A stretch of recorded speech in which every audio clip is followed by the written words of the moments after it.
Welcome to Commercial Real Estate Unfiltered, the podcast that takes the mystery out of commercial real estate and makes it accessible for everyone. I'm Caleb David, a broker, investor, and community builder with over a decade of experience helping businesses and individuals bring their visions to life. Here we break down the market, share expert insights, and talk about the opportunities that commercial real estate creates for businesses and communities alike. No fluff, no gatekeeping, just real, unfiltered conversations that empower you to navigate the space with confidence.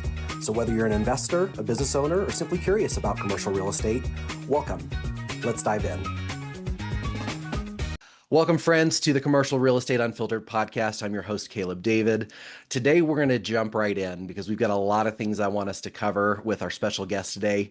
Joe Killinger is a veteran commercial real estate professional with over 3 decades of hands-on industry experience across brokerage, investment, syndication, and property operations. He's been directly involved in the marketing and sale of more than 6,500 real estate assets, achieving nearly $950 million in closed transactions across the United States. He's based in Los Angeles, and he co-founded and leads Commercial Brokers International, which is a full-service commercial real estate brokerage alongside ventures like property management, socially responsible real estate investing, and a commercial mortgage advisory firm. He's a pioneer in blending digital marketing with real estate. Joe also built 3 real estate companies to over $5 million in revenue within 18 months. Joe, we're excited that you're here and looking forward to the wisdom that you're going to share with us. Thank you for having me on, Caleb. I appreciate it. Absolutely. We're good. Like I said, right before we started talking, we're going to jump right in because we got a lot of material and ground to cover today. And I always like to start off with, you've got 30 years of experience. How did you get started in commercial real estate? And what are some of the lessons you've learned along the way? Oh, I've learned a lot. I think I continue to learn a lot because of the way everything's evolving in our industry so much because stagnant for so long. But we'll get into that a little bit later, I'm sure. How I got started was my father was a auctioneer, and I'm from a small town in Nebraska, Wallback, Nebraska, town of 281 people. So it's Wow. pretty, dating pool was very shallow. Great town, love everybody. I still go back twice a year, love to be there. But my father started off doing auctions in barns of livestock, and then he started doing machinery and equipment, and then he ended up doing the real estate, and that's where I found my passion. I couldn't even tell. I was very young when I'm like, this is interesting. Yeah. And so I really started listening to him when he was talking about real estate, and it's where my passion really began. And then I got licensed when I was a teenager. I think 18 years old. I got my license in the university. I was going to the University of Nebraska. And this company in Lincoln, Nebraska, it was Woods Brothers Realty, Pace Woods Jr. I went in and I interviewed, and his father owned the company. And I was so nervous. And I was 18. I looked like I was 12. And I was and he goes, Joe, you're awfully young, but he goes, I love the fact that you want to do it. He goes, so we're going to give you a chance. And then they gave me a phone book and they said, okay, start cold calling. Can you imagine? And I'm like, yeah. And so I got do not call lists were in existence and all of those things. Oh, no internet. No, it was a phone book. And I was working on farms. So, that was the thing is you had to call these farmers. I don't know if you've been around farmers, but they're a tough bunch. And I just tell you, they're very direct. And so which was a good thing. I learned so much from them, but this guy took me under his wing. And I started learning how to do farms. Then my family ended up losing the farm that I grew up on. Wow. So I didn't really have a place to go back to. So I had to quit college. I ended up getting in my car, ended up in California because that's where work was at the time. But I knew I wanted to get back into real estate. Obviously, farming helped me a whole lot there. Yeah. Got my license, worked with a residential agent for a while. This isn't for me.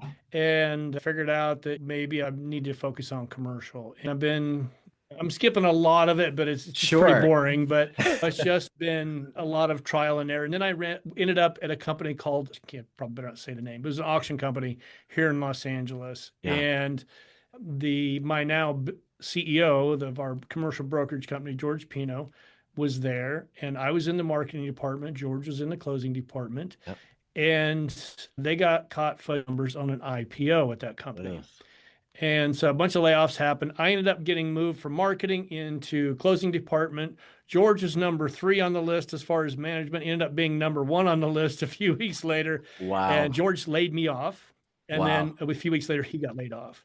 And so I held him personal. So when he called and said that, hey, I got laid off too, I was already over at another firm that was a startup. Yeah. And I said, if you want to come over here and work with me on this startup, then we can do that. Yeah. And so that's really how we started Brokers International. It wasn't Commercial Brokers International. That was the Sands Group, but Yep. that's how we ended up the whole process. Getting over So we did there. auction. Then we went into a residential firm and launched a commercial division. Those two companies ended up selling back to a major conglomerate, which we didn't really want to be a part of. So we just decided, let's do our own thing. And that's how Yeah. Commercial Brokers Wow. International ended up being. And Wow. George is the CEO. We've got about 20 agents service. We have Commercial Real Estate Affiliate Network Okay. that has brokerages all around and independent brokerages all around the country. And then we have Icon Capital Advisors, like you mentioned that we do commercial real estate Yeah. mortgages. So Yeah. And I'm we have an excited amazing to team. that I'm so thankful. and I think that's the thing that Yeah. really makes it is having the right leadership and the right people in the right places. And what would you say is Yep. some of the most common, because I think we have some newer commercial agents that listen in. What are some of the common mistakes that new agents make in commercial real estate? I think they don't know what they're doing. So there's no training. I just put a blog out this morning on my website, joekillinger.co, and it's the ROI of investing in training for new real agents, because Mhm. our industry as a whole just doesn't train new I people. We agree. hire them, they Yep. get their license, we hire Yep. them, and okay, here There you you go. go. On our failure rate, 87 to 92%, somewhere in there after the first couple of years. What Wow. did you expect from them? They're not getting trained. Yeah. They're going along with seniors, but that senior might not, if they're not getting formal training, they're getting mentoring. That senior may have a completely different personality type that's not Yep. going to work with the new agent, Yeah. and they would do it completely different. So there's really no training. Yeah. And I think it's more the companies are making the mistake. I Yeah. think if we realize as a brokerage community that if investing in these new people, that your ROI is going to be so much better, you're going to train them how to do it, and you're going to get them to, they're going to be in the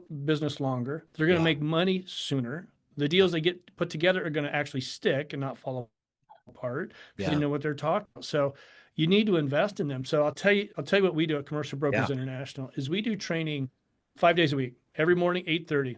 New agents are in right away. Yeah. And then at Tuesdays and Thursday evenings, we sit down and go over what's working for you. It's a 15 minutes thing, Yep. and there's only 4 or 5 agents in there.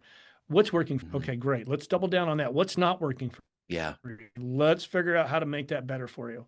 And then we just break it down for them. And then other agents that are new that class will say, it's not really a class, it's just a sit down. Yeah. They'll say, I've been trying to do this. You should try that. Yeah. And so building that culture of feeling supported and given training, I think everybody that's getting into real estate needs to understand that before you go on and interview the brokerage, you want to interview them as much as they're interviewing you, 100%. because it's very important you find the right firm right off the Yeah. bat, Yeah. because it's your foundation of your entire career.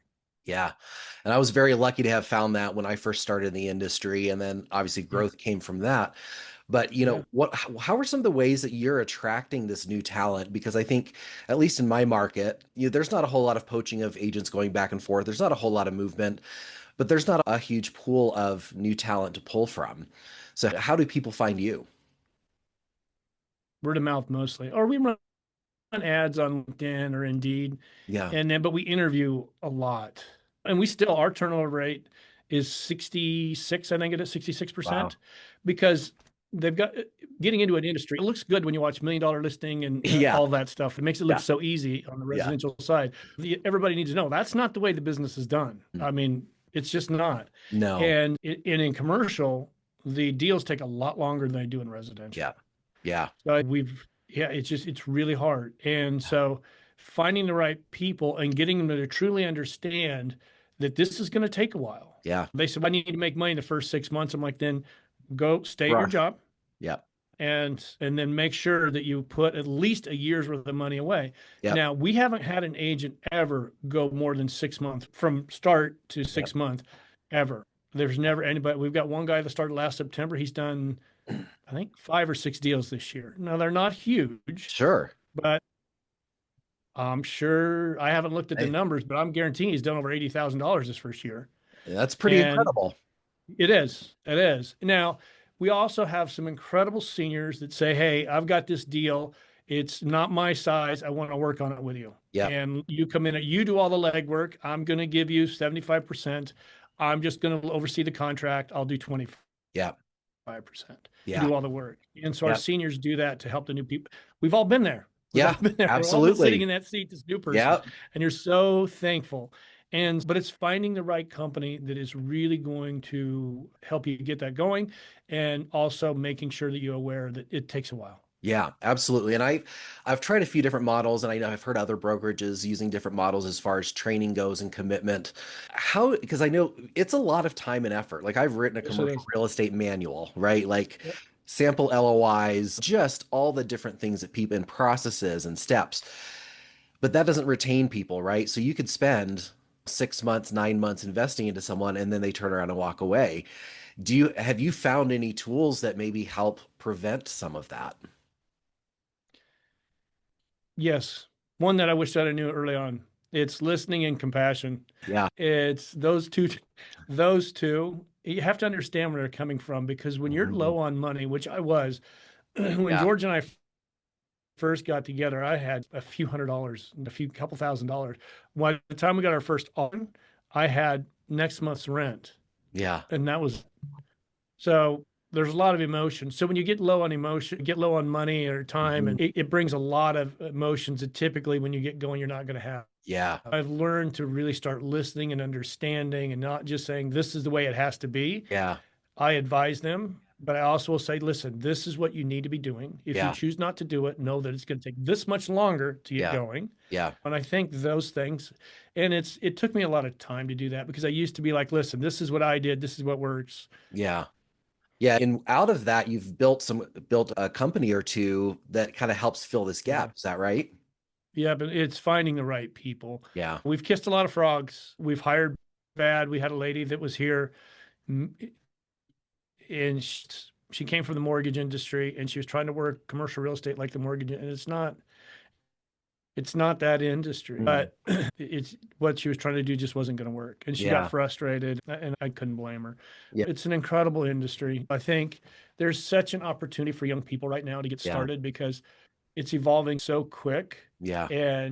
But it's also the average age in our industry is what, it's 55 to 60 That would be my something. guess. Yeah. Yeah, somewhere in there. Yeah. So and they're not learning all this social media. They're not learning how to market themselves. They've got their, I'm going to do my 25 cold calls, stay in front of my sphere of influence and Yeah. maybe people I've done business with in the past.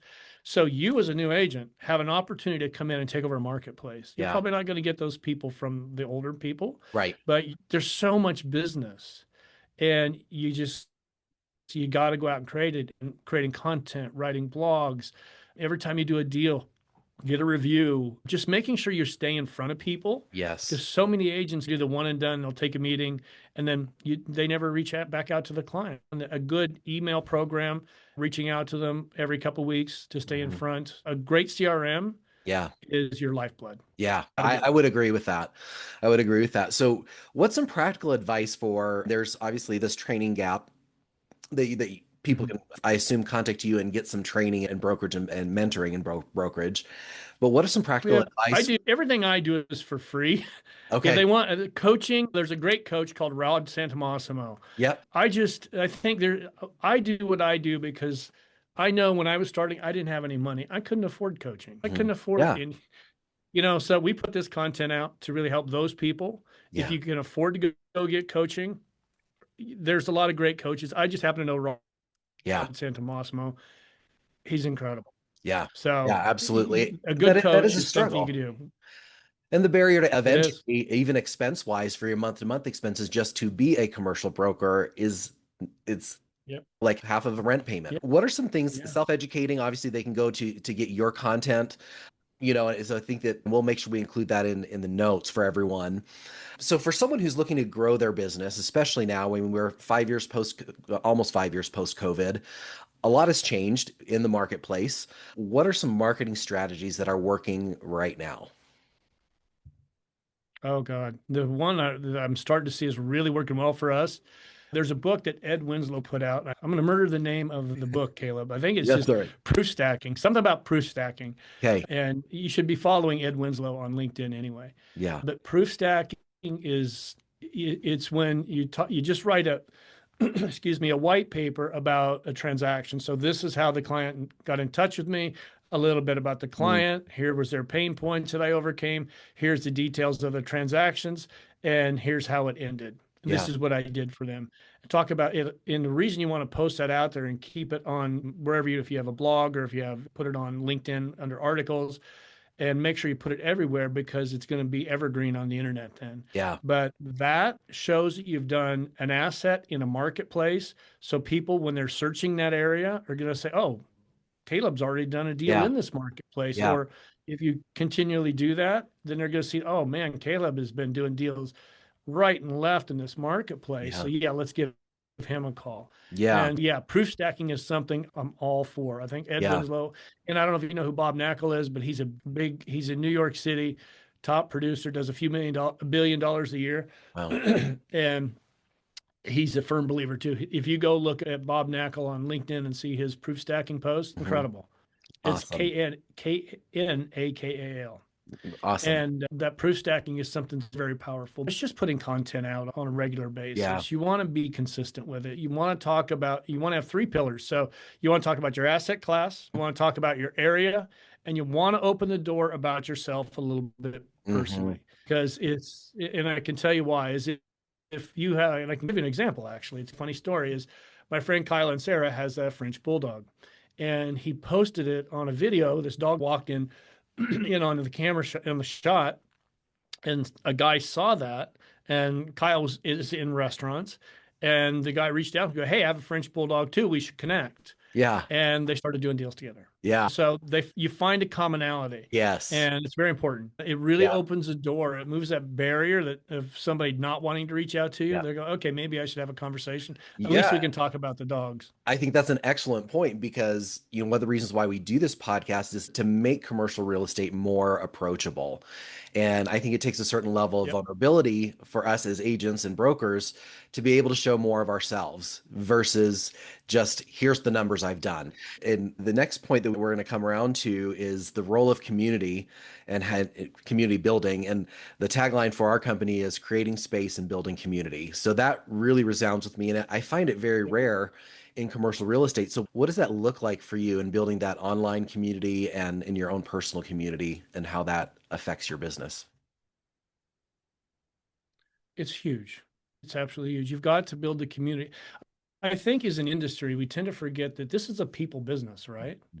And so people are going to do business with people and trust. And so if you're out there building your community, you really want to make sure that you become that resource that they think about.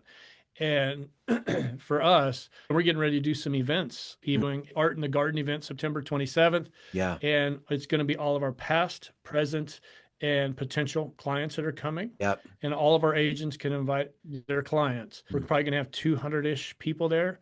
It's going to be incredible art. 6 artists Yeah. are showing. We've got live music by Hollywood Vocal Studios. Wow. They're going to be singing in the background. We're going to be trying to raise some money for their foundation as well because they give scholarships to kids to Awesome. learn how to sing. And just being, and then we're doing a car show in Santa Monica, California. And then we're doing another art event at the end of the year in Beverly Hills Yeah. at Choice Contemporary Art Gallery. Yeah. We don't just do it online. Yeah. And we Yep. do it in person as well. Yep. Because it's so important to really be with our agents. It allows them to invite their clients and to really get Yeah. to know their clients even better in more of a social setting, Yes. away from a business, and they can sit down and talk. Yeah. And you And give then, a client a couple drinks, they'll just start talking. yeah. And then you start building and you never know which client could benefit from another client of yours and being able to connect Yep, that, exactly. start connecting those dots. Introductions. Yep. And I Yep. think people really Introductions. Hey, appreciate do you that. know this person right down the street from you? You don't? Well, let's introduce Yeah. you. And yeah, and then that starts falling in because they'll say, hey, Caleb introduced us. Yeah. And you just keep going. Yeah. And I'm glad you brought Very that up important. because People, a lot of younger generation. I had a guy once tell me, I was talking about marketing, and he goes, Joe, you're old. You don't understand marketing. And I'm like, okay. Obviously, he is no longer in the business. He right. didn't make any money, but he just thought he's going to go online and put content out, and people are Yeah. going to just come in droves. Yep. That's not the case. No. This is a This, people business. If you want to build a yeah, community, it needs to be everything. Put yeah, content out, get out and meet people, go to networking, get reviews in the community from deals that you've done in the community, yeah. get those posted out there. I And, think that's it's such a not, winning, yeah, it's not that hard. It sounds like a lot, right? but it's really not that hard. It's about asking, and I think so often we get stuck in doing the deals that we forget the resources we have right in front of us. And this is Oh God. I'm glad you brought up the events because this is a light that just recently came on in my mind in the last 2 weeks after coming back from the Keller Williams Summit. Is that there's so much in commercial real estate that we have been like, residential does this, right? I know that open houses in my market for commercial real estate doesn't work. I'm going to have to pay a broker $100 a pop to even show up. And they're showing up for the Hmm. $100, not for my property. So the ROI Yeah. there really isn't there. But I think what we what really opened my mind, and you just reconfirmed that for me, is that getting out in the community. And it doesn't have to be, like you said, this big, expensive, elaborate thing. It can be something that's benefiting the community, highlighting artists. And I love it's like a multifaceted approach of Yep. marketing. And, I think Absolutely. you build the right systems in place. I'll tell you, like 2.5 years ago, when the interest rates went up, it was 2023, like everything in my life came to a screeching halt. Every deal wouldn't Yeah. go through. 2020, 2024, I only closed 2 sales. And it gets depressing and it's hard. And then you've got to do a lot of self-reflection, be willing, I think, if you're in the industry, to do work on yourself and get yourself the tools that you need to get back up. Yeah. And we just, even the simple things of going back to old clients and saying, hey, I know we worked together a couple years ago. I didn't ask for a Google review. The market's pretty rough right now, and a 5-star Google review would go a long way. I've Yeah. received 3 phone calls today alone from people that have found us on Google because of our Google reviews. That's Oh listings, yeah. that's And a tenant Google rep. business page. Yep, absolutely. And it's important to really curate that, and not in a fake way. I think just set realistic expectations. When I was at the summit in San Antonio just 2 weeks ago, I was like, I'm going to start adding a little bit more content. Did a few more stories, did a few more things. A week later, I get a notification from Instagram. My engagement has gone up 350%. Yep. Oops. Yep. 350%. That's a big jump. And it's more and more eyes on what you do and what your expertise is. So going back to marketing, what do you think is the most powerful marketing tool in commercial real estate right now? Outside of events, social media, is there another tool that you think is pretty powerful? Oh yeah. So for retail agents, this one's a real big one. Is we call it block program here. So our retail agents will go into, I'll use Santa Monica because we're at is Santa Monica down on Wilshire Boulevard.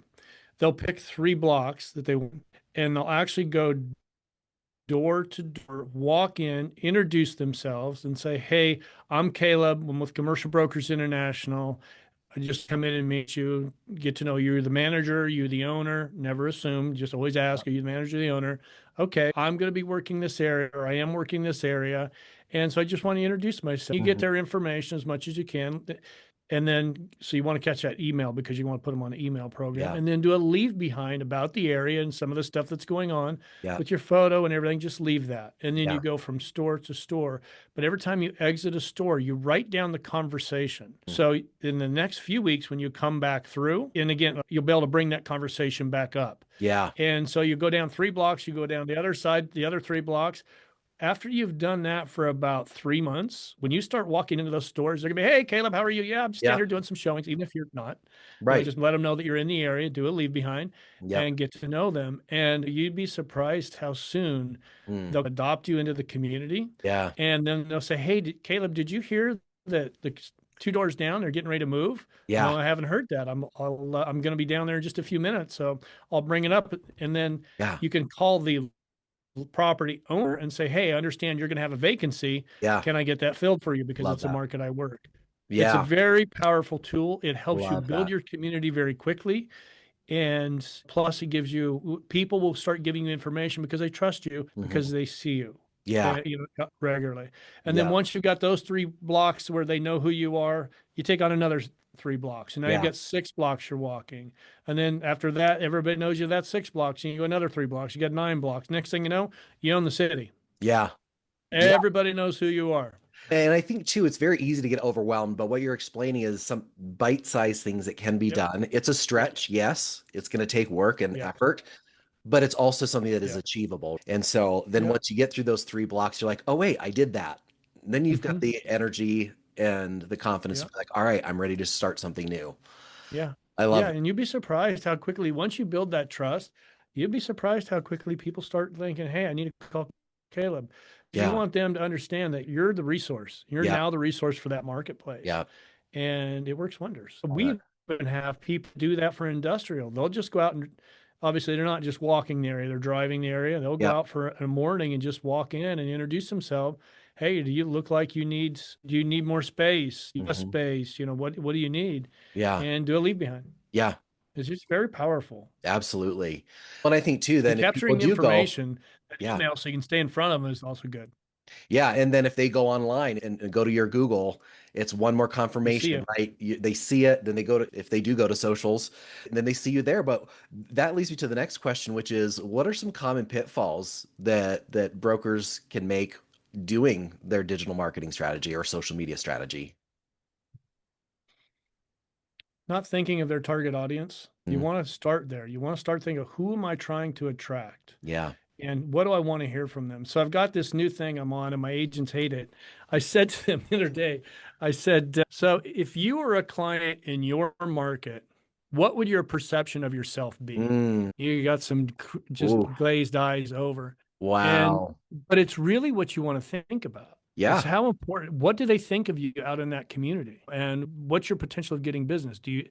Would you call you? Yeah. No. Yeah. And it just, you could see a mind shift just completely. You're like, okay, Yeah. so now they're, It's a great way of mirroring, right? Of getting a reality check. And then it opens the door for, okay, what do I need to work on? What are the things I yeah, need to step up in my expertise, in my approach, in yeah, how I communicate or how often I communicate?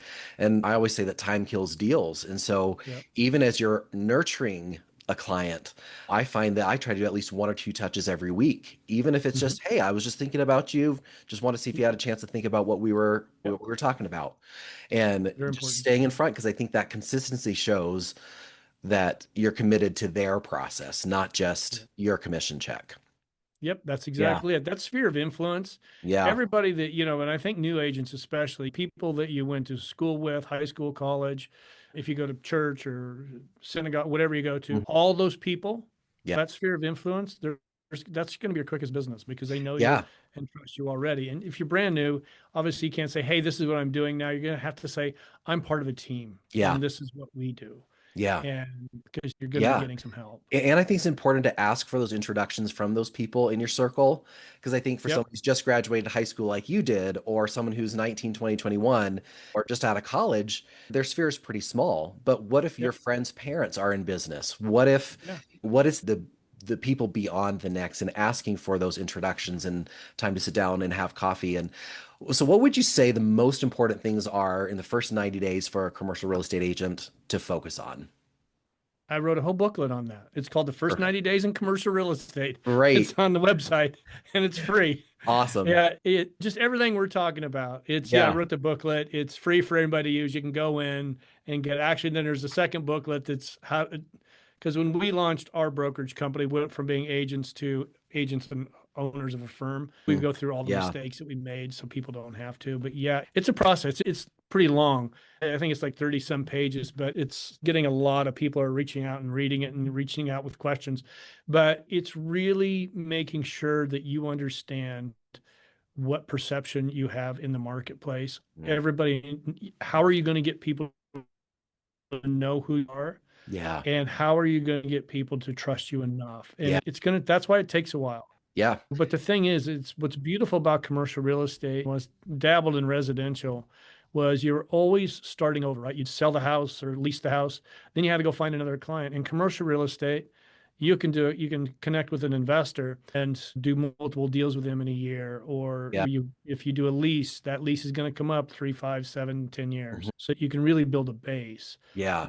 I just think that's what makes me love this industry. And I Yeah. think right now, there's so many tools that you can use to really help you get Mhm. started. But there's an addiction in our industry, and as the likes We need Hmm. to, those vanity metrics.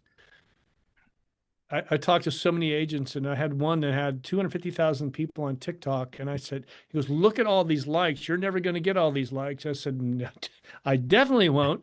But I said, how much business have you got from that? Yeah, You haven't got any yet.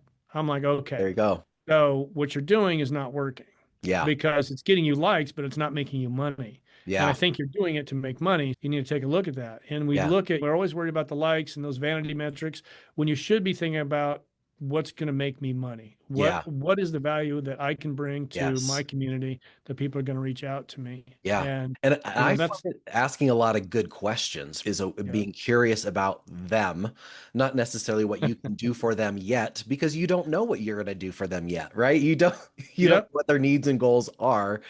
And speaking to an example that I have is I remember early on, I was probably only 2 years in the industry.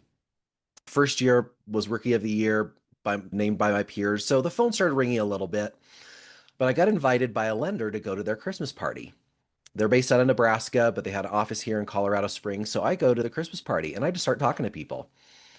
I just sent an email to a client that I've worked with for the last 8 years, off and on helping them acquire property, leasing property. And now they've been in the mobile home business for a long time. So here we are 8 years later. And those multiple touches from being in front of somebody and having conversations, even when I didn't know what I was doing 2 years in, Yeah. really didn't. And I think being able to be humble enough to say, you know what, I don't know, but let me find out for you. Yep. I think I think a lot of people will recognize that as a strength because you're not just being like, I don't know. You'd be like, no, I Hmm. don't know, but I can find out. And I think Yep. that shows a lot of proactivity and a lot of initiative. And I think that's something important Absolutely. for new agents as well. And Yeah. I love this as well because I'm now 11 years in the business and I'm starting to understand what the word resilience means in this world. Yeah. So, what are some of the challenges that you faced in times you've had to show up with resilience for long-term Mhm. success in the business? Mine was I kept switching, starting over. So we started the auction company. That was a startup. And we ended up, my business partner, George, and I ended up running that company for a large residential real estate firm. And then they ended up selling the entire company. And we were just a division to Mhm. NRT. Okay. And NRT didn't want auction. So we had to close down. And then I go to DBL Realtors and I started their commercial division. And they sold to NRT under a different banner, under Mhm. Sotheby's. And they gave us, so they called us on December 9th, and we had till January 1st to close the company down. And I had four agents at the time, plus my business, George and myself. And that's when Commercial Brokers International. So resilience, I didn't really have time to Yeah. think about anything. Yeah. I just now we got to do it again. And yeah, it Yeah. was, but resilience, I'm always looking at the future and I know what I'm capable of. And I think having to switch so many times made me realize that. Yeah. Yeah. But in the success we had and the times that we had those companies, Yeah. when we started Commercial Brokers International, I was going to create my own destiny. So I knew I could do it. So I Yeah. think that is what I just knew where I wanted to be and what I wanted to do. Yeah. And I think you probably learn over those times what you'll put up with and what you won't, right? Yep. How do you, the things you'll do, things you won't do. Yeah. And that really, I feel that a lot because I started at a boutique firm. I was there Yeah. 6, 7 years, started another firm with other partners, did not last. So within a 1 year period, I had started two commercial real estate companies. As Yeah. exhausting as it was, I look back at the blessing of it all is what I learned from there to take into my future, right? And I think knowing instead of just being like, ah, crap, like this door closed on me, it's like, no, what do I get to pull from that and bring into the Right. destiny I get to create for myself moving forward? Yeah. I love that. So, what are some, we're starting to get close to wrapping up, but I feel like we could just keep talking. But for the sake of your time and all of that, what are some habits that will sustain a 30+ year career? Love what you do.